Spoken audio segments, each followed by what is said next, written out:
The brightest person you ever knew didn't burn out. They didn't collapse under pressure. They didn't get beaten by life into something smaller than they started. One morning, they simply stopped showing up, and the rest of the world moved on without ever truly understanding why. Think carefully about the sharpest mind you have ever encountered.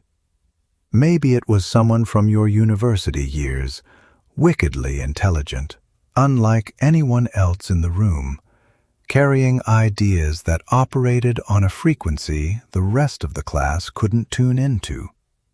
You haven't heard from them in years. Or maybe it was a colleague at work, the kind of person who noticed what everyone else walked past without seeing, who solved in 10 minutes a problem that had stumped the entire team for weeks. Then, one day, without warning or explanation, they handed in their resignation, shut down every social media account, disconnected from everything, vanished as though they had never existed. Everyone around them used to say the same things. This one is different. This one is going somewhere. This one will rise further than any of us. And then, silence, absence, a gap in the shape of a brilliant mind where there used to be something extraordinary. So what actually happened? Did they fail? Did the system crack them open and hollow them out? Did they simply surrender when the road got too steep?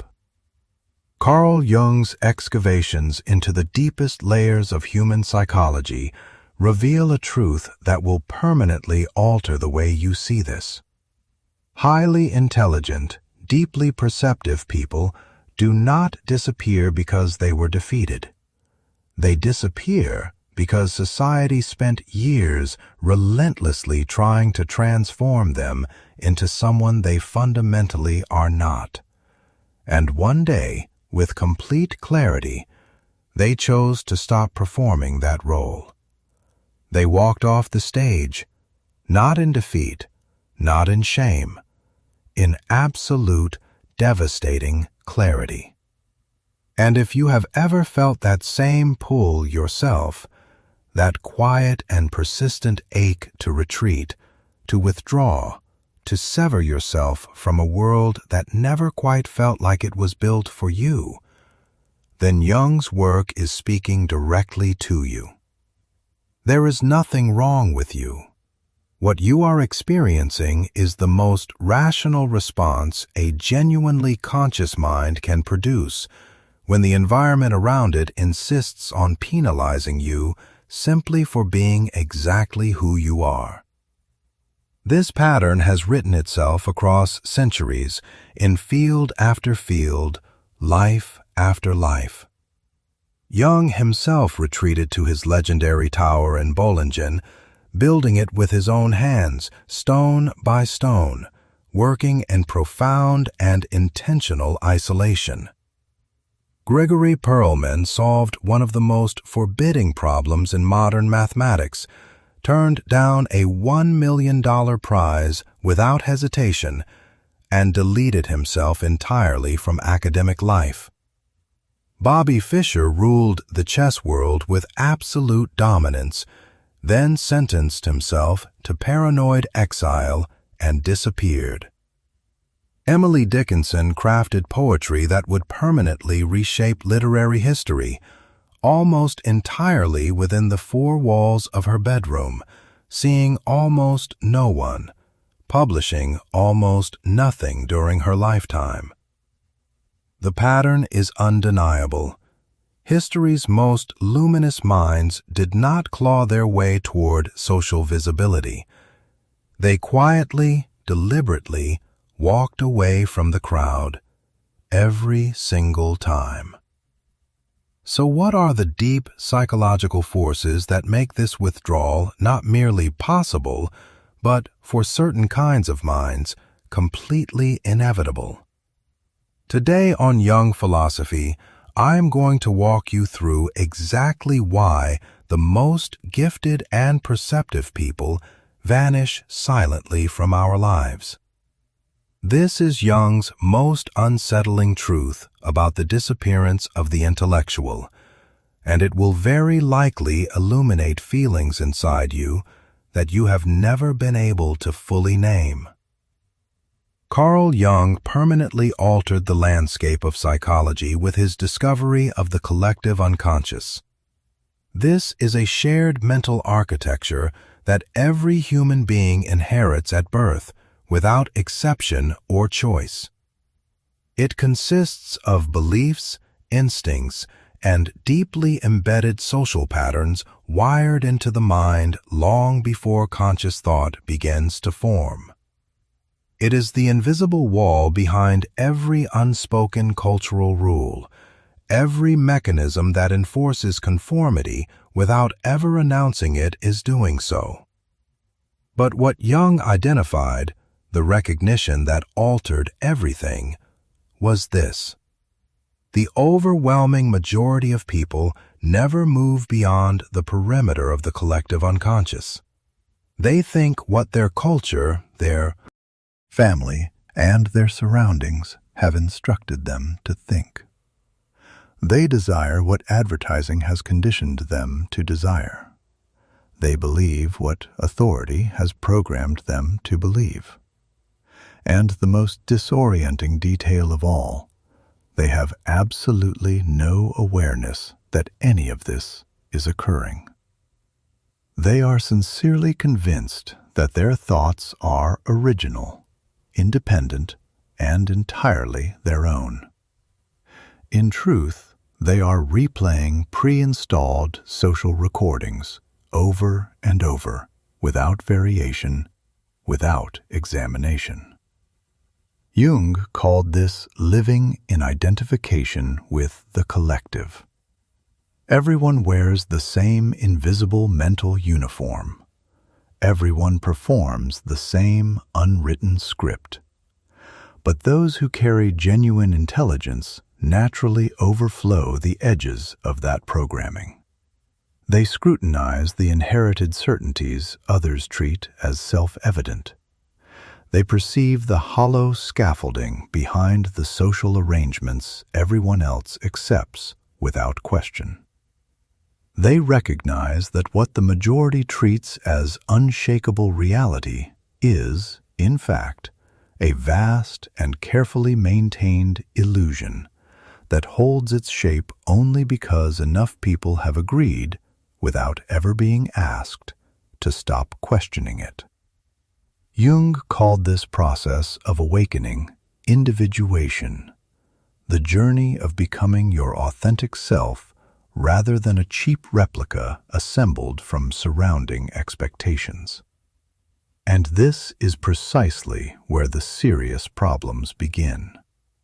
Because society does not merely dislike individuation, it punishes it, systematically and without mercy. Think about this carefully.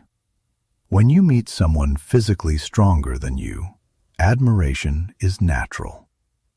When you meet someone considerably wealthier, you might feel quiet envy.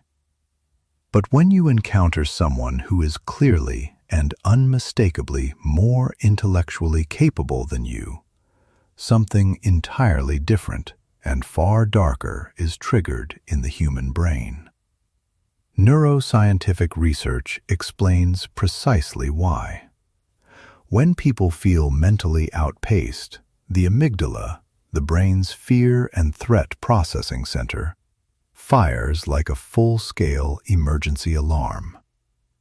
Research conducted at Princeton University confirmed that intellectual superiority activates the same fundamental survival instincts as a direct physical threat. Your depth and perceptiveness light up a genuine danger signal in the nervous system of the person sitting across from you. Not metaphorically, neurologically. Psychologists describe this as the mirror effect. An intelligent, perceptive individual does not simply contribute ideas to a conversation. They simultaneously reflect back to everyone in the room the precise limitations of those people's thinking.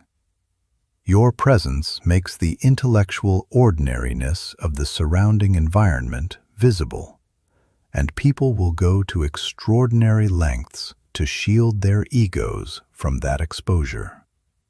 This is why Socrates was executed, why Galileo was imprisoned, why Alan Turing, a man whose work directly saved millions of lives, was driven to his death. Not because their ideas were flawed, because their precision and clarity were too heavy a burden for the people around them to carry. You have lived some version of this. You offer a layered, multidimensional thought, and the entire room goes cold. You gently identify a glaring logical inconsistency in something everyone else accepted without examination, and within moments you are branded the difficult one, the critic, the person who can never simply go along.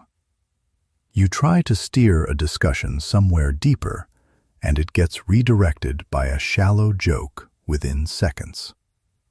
None of this is coincidence. It is cognitive self-defense. When people encounter a mind that exceeds their capacity, the brain does not work to rise to meet it. It moves immediately to eliminate the source of discomfort. And in that room, you are the source. What ordinary society never grasps about highly intelligent people is this. Every single social interaction requires a sustained and exhausting act of translation. Jung captured this with devastating precision. Loneliness does not come from having no people around you, but from being unable to communicate the things that seem important to you. For a genuinely sharp mind, this is not poetic. It is an accurate description of daily life. You think in systems, in deep structures, in interconnected patterns that span disciplines and time frames. Others around you think in yesterday's news or this morning's office rumors. You speak in nuance, in probability, in shades of meaning that resist collapse into simple statements. They respond with the absolute certainty of people who have never seriously examined their own assumptions. And so, every conversation becomes a translation project. You compress the vivid, multi-layered world inside your mind into flat, drained sentences, stripped of everything that gave them meaning. You cut the nuance. You sand away the depth. You reduce the irreducible to its most basic form, because anything more complex will not land. If Jung philosophy has helped you finally put language to something you have felt for years without being able to name it, subscribe right now and share this video with someone who quietly disappeared from your life. They may need to hear this far more than you realize. And this translation tax does not merely drain your energy in the moment. It slowly dismantles something essential in your mind over time. Because you are not only simplifying what you communicate to others, you are restructuring your own thinking process in order to survive inside the room. The mind operates like a muscle. Force it to function far beneath its actual capacity for long enough, and it begins to erode. Every hour you spend compressing your interior landscape to fit a lower register is, in truth, a measurable contribution to your own intellectual deterioration. Jung understood this danger with complete lucidity. His own exploration of the collective unconscious, his deep immersion in alchemy and synchronicity, was simply too vast for the academic establishment surrounding him. And one day, without drama or announcement, Jung stopped translating himself for an audience never equipped to receive him. He retreated to Bollingen, built his tower by hand, and spent years in near-total isolation. People whispered that he had broken down. In reality, he was doing the precise opposite. He was finally reassembling himself. He was recovering the mind he had been losing piece by piece in the performance of normalcy. Because genuine mental health is not the successful imitation of a shallow society's expectations. Mental health is the refusal to keep performing what a shallow society demands. This is the first and most fundamental reason deeply perceptive people disappear. The translation exhaustion becomes, after enough years, simply impossible to sustain. They step back and ask one honest question: what is this constant performance actually giving me? And the answer, when it arrives with full clarity, is devastating. Nothing. Not a single thing of lasting value. And in that moment, they stop. They step back quietly. They vanish.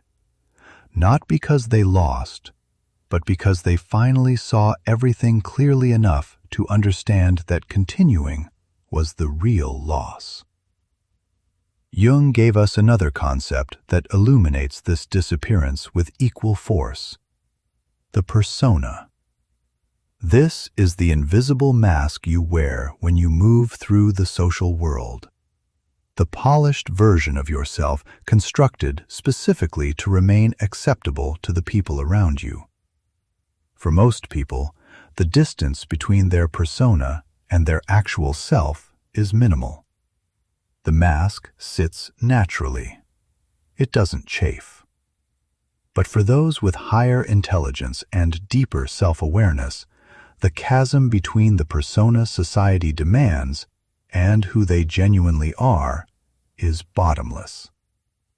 The character the external world requires, agreeable, uncomplicated, predictable, never genuinely challenging, is so fundamentally opposed to their nature that wearing it becomes an act of ongoing psychological punishment.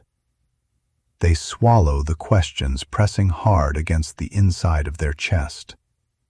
They keep their sharpest observations entirely to themselves.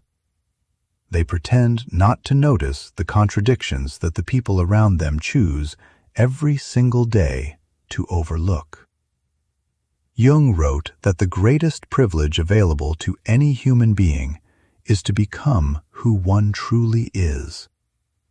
But society issues a different instruction. It demands that you remain safely inside the mold it has already decided you should occupy. Here is what this looks like on an ordinary afternoon. You are sitting in an airless conference room. Someone presents a plan with 5 clearly visible and fatal flaws. Flaws you identified before they finished their opening sentence. You say nothing. Because the last time you raised these issues directly, you were labeled the difficult one, the negative one, the person who can never simply commit and move forward. So you stay quiet. You watch. A plan you know will fail. Receive enthusiastic approval. You can already see exactly how and when it will collapse. And something small and essential inside you goes out. This happens dozens of times every week. Every time you choose the false persona over your actual self, You are choosing counterfeit belonging over the cold clarity of truth. Until the day you look in the mirror and realize you cannot remember who was there before the mask. You wore it so long you have entirely lost the face it was covering. Research from Stanford University found that individuals with an IQ above 130 spend an average of 6 to 8 hours every single day managing their external presentation, suppressing what they observe, performing a version of normalcy that bears only a surface resemblance to what is actually happening inside them. 6 to 8 hours. A full second shift built entirely from pretense. And eventually, the accumulated weight of it becomes impossible to carry. They vanish, not because they failed at the performance, but because they finally recognized what the performance was costing them. Jung introduced one final concept that cuts even deeper: the shadow. The shadow encompasses everything within us that we are unwilling to confront. The denied aspects, the rejected capacities, the parts locked away in darkness because acknowledging them demands more courage than most people can summon. And here is what Jung discovered that makes this directly relevant. Highly intelligent people, without any intention whatsoever, automatically bring the shadow material of the people around them to the surface. The moment you step into a room, something activates in the unconscious of everyone present. Your depth triggers an awareness, however dim and uncomfortable, of their own intellectual shallowness. Your clarity casts light on the habitual assumptions they have never examined. And this initiates what psychology calls shadow projection, a defense mechanism through which people externalize their internal discomfort rather than face it. They redirect the acute pain of their own inadequacy entirely onto you. You're arrogant, they say. You think you're superior. You make people feel small. But here is what is actually happening. You did nothing. Your natural, unperformed presence was sufficient to force a confrontation with something they have spent years avoiding. Have you experienced this? Have you been called arrogant without ever saying a self-aggrandizing word? Have you been accused of looking down on people when you were only trying to understand them? You were simply existing at your natural level, and that alone registered as a threat to the fragile architecture of their self-image. If you are watching this and recognize yourself in what has been described, write, "I am done making myself smaller so that others feel more comfortable," in the comments right now. You have been carrying that truth for a long time. Let it out. There is one more layer that Jung perceived with particular sharpness.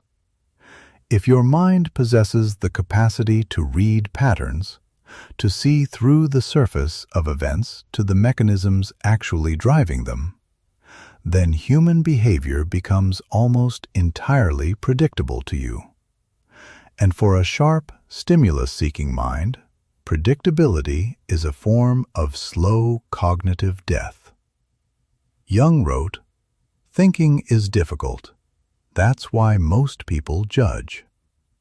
Once you have decoded how people fundamentally operate, you cannot undo that knowledge. You know what someone is going to say before they open their mouth. You can map the exact emotional trajectory they will follow in response to any given situation, before it has even developed. Because the majority of people are not genuinely thinking. They are running the social conditioning that was installed in them, replaying it on a loop, unaware that the loop exists. The Dunning-Kruger effect illuminates the dark comedy underneath all of this. People of limited intellectual capacity systematically overestimate their own competence. They believe their most routine comment constitutes a profound and original insight. In reality, it is the same recycled formulation delivered with unearned conviction. Sit through one political debate where every participant is performing their pre-assigned position, and you have already sat through every political debate you will ever witness. Attend one gathering where people trade motivational phrases from pop psychology books. You already know how every future version of that conversation ends. I have had this exact exchange with 23 different people, the perceptive mind registers quietly, and every one of them believed they were saying something new. This recognition corrodes something vital, because genuine intelligence craves novelty, unexpected connection, the idea that genuinely destabilizes what was previously settled. And once you have mapped the predictable machinery of average human behavior, ordinary social life has nothing left to offer that function. This is precisely why Jung himself preferred the company of dead philosophers to living colleagues at sophisticated dinner gatherings. Nietzsche could still genuinely surprise him. Kant could still push back against his assumptions in ways he hadn't anticipated. But the decorated professor seated across the table at that elegant evening, Jung already knew every word that was coming. Why invest irreplaceable time in a script you have already memorized when your solitude contains ideas that can still catch you completely off guard? And here Jung's analysis reaches its most uncompromising conclusion. This society was not constructed to nurture intelligence. It was structured, whether consciously or not, to contain it. Every society needs stability more than truth, obedience more than innovation, comfortable preservation of existing arrangements more than the disorienting growth that comes from confronting what those arrangements actually cost. And real intelligence, genuine perceptiveness, the honest refusal to accept comfortable fictions, is a direct threat to all three. The perceptive person raises the questions a comfortable society would prefer to leave permanently unasked. They see through the pleasant fictions people use to avoid honest self-examination. They unsettle hierarchies with no legitimate foundation for the authority they exercise. And so society develops its countermeasures. It learns to neutralize the disruption without ever acknowledging it is doing so. They will never say plainly, "We are suppressing what you are because it frightens us." Instead, they say, "You don't fit our culture here. You're making this bigger than it needs to be. You overthink everything. Learn to let things go." The message is always identical. Become ordinary or leave. The human brain is hardwired to prefer familiar, reassuring falsehoods over unfamiliar, destabilizing truths, even when the truth is objectively more valuable.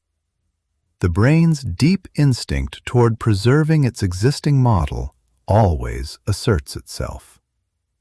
This is why genuinely transformative ideas are invariably ridiculed when they first appear. Why those who moved first were always punished. Why geniuses died in poverty and statues are only erected after they are safely dead and no longer capable of unsettling anyone. Society celebrates intelligence only once that intelligence has permanently stopped posing any threat to the existing arrangement. Jung proved this with his own biography. During his lifetime, the academic psychological establishment branded him a mystical eccentric and pushed him steadily to its margins. Today, the concepts he developed form the foundational architecture of modern psychological understanding. But for those ideas to take the shape they needed, he first had to remove himself from the environment slowly strangling them. He had to build his tower. He had to endure years of isolation that looked, from the outside, like deterioration. What it actually constituted was the most necessary and rigorous intellectual work of his life. Since Jung's death in 1961, every force that drives intelligent people toward withdrawal has been amplified beyond anything he could have imagined. Social media now actively rewards shallowness and reflexive reaction, while structurally penalizing depth and sustained thought. A carefully argued, genuinely nuanced analysis disappears beneath a fragment of content that triggers the right emotional reflex at the right moment. The perceptive person faces an impossible choice every day. Condense your entire interior world into something consumable in 3 seconds, or be ignored completely. Consider what actually achieves mass circulation. Binary declarations requiring no thought. Tribal outrage requiring no examination. Manufactured conflict requiring no resolution. Now consider what genuine intellectual engagement demands. Sustained attention, comfort with ambiguity, patience for complexity that does not simplify on demand. These two worlds are entirely incompatible. A study conducted at MIT across millions of social media posts confirmed that false information spreads at 6 times the velocity of accurate information. Because falsehood is simple. It asks nothing. Truth is complex. It asks something. And every algorithm rewards only what asks nothing. The result is that deeply perceptive people are withdrawing from public intellectual life faster than at any previous point in recorded history. Every significant leap forward in human thought has been made by someone who first removed themselves from the noise of the crowd. Isaac Newton produced his foundational work during a plague year, in complete isolation at his family's estate. Charles Darwin shaped his theory of evolution across more than a decade of quiet, solitary work, well removed from academic institutions. Immanuel Kant lived within a few miles of his birthplace his entire life, and maintained a schedule of such rigid solitude that neighbors set their clocks by his afternoon walk. Emily Dickinson wrote nearly 1,800 poems from her bedroom, almost none published while she lived, almost no visitors permitted. Tesla, whose inventions restructured the physical world, died alone in a hotel room while the society that now invokes his name as shorthand for genius had long since abandoned him. This is not a coincidence confined to famous cases. It is a pattern consistent across every field and every era. Society does not embrace living intelligence. At best, it tolerates it through gritted teeth. Most often, it grinds it down. And only after that intelligence is gone does the same society package it into something profitable. Jung named this recurring cycle the persecution of individuated consciousness by the collective. If what has been described throughout this video maps onto something real in your own history, if you have seen your own experience reflected in these patterns, then you are most likely already in the early stages of your own quiet withdrawal. The signs Jung identified are specific and consistent. You leave social situations not energized, but emptied, as if something essential was taken from you while you were present. You find yourself choosing solitude and your own thoughts over the company of most people, without guilt, without elaborate explanation. You have begun declining invitations without the discomfort of justifying it. You feel a deepening alienation from your professional world, regardless of your competence within it. You contribute less and less to conversations, not because you have less to think, but because the effort of making yourself genuinely understood no longer feels worth it. You are spending more time alone than ever before. And that solitude does not register as loneliness. It registers, unexpectedly, as relief. These are not warning signals. They are the psychological demands of a mind that has finally begun asserting the conditions it actually needs.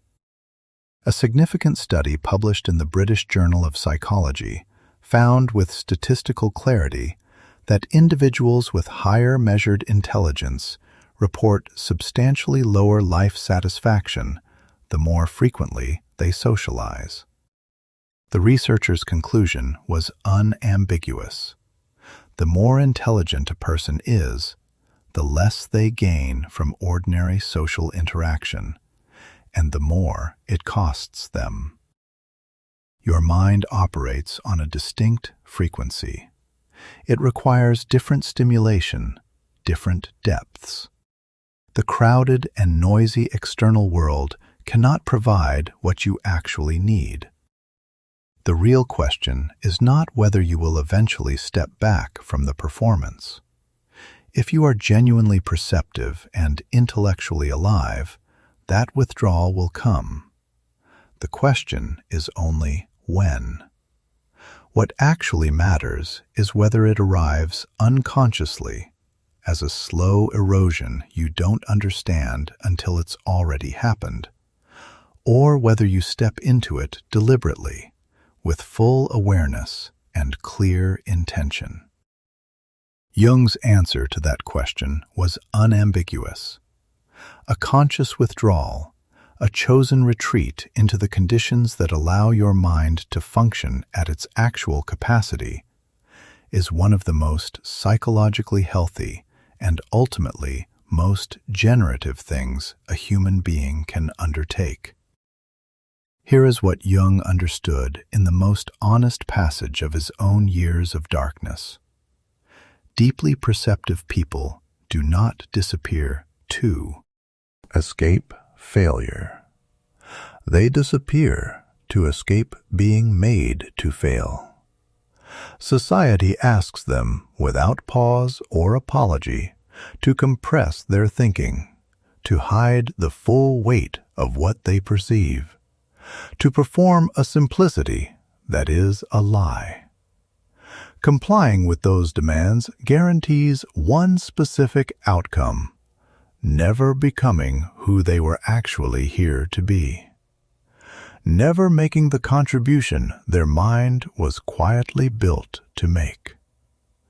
This is why they leave not as a sign of defeat, but as the most authentic expression of interior strength they have ever allowed themselves. They trade the visible, applauded falseness for an invisible, unwitnessed authenticity. And in the precise moment the outer world loses sight of them, they begin, finally, quietly, without ceremony, the only work they were ever truly meant to do. If that pull is growing louder inside you right now, that draw toward silence, toward a life shaped by your actual nature rather than the expectations of people who never understood you, then hear this with as much clarity as you can bring to it. You are not disappearing. You are not failing. You are not coming apart. You are finding, after years spent inside conditions never built to hold you, the space your mind has always needed and deserved. Build your tower. Find the place where the demands of the outside world cannot reach you. Release the connections that have consistently taken more than they have ever returned.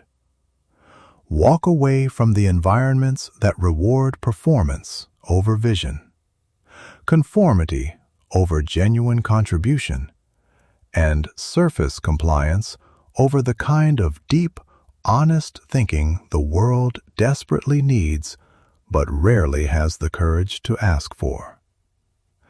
Stop spending yourself trying to explain your interior world to people who have demonstrated, through years of small and accumulated rejections, that they were never truly prepared to receive it.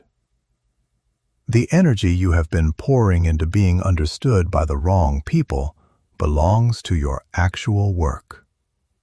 Reclaim it. Protect it.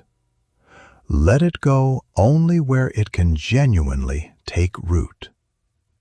The world does not need another version of something it already has in abundance. It needs exactly what you have been suppressing, moderating, and concealing in order to be tolerated. It needs the mind you were before the performance started, the depth you had before you learned to disguise it, the clarity you carry but have spent years dimming so others could stay comfortable in the dark. Offering all of that, the full, undiminished, unperformed version of what you actually are, begins with the single act of courage required to first disappear from everything that has been standing between you and it. That disappearance is not the end of your story. It is not a retreat into irrelevance or an admission of defeat. It is, at last, after everything, the beginning of the only story that was ever truly yours.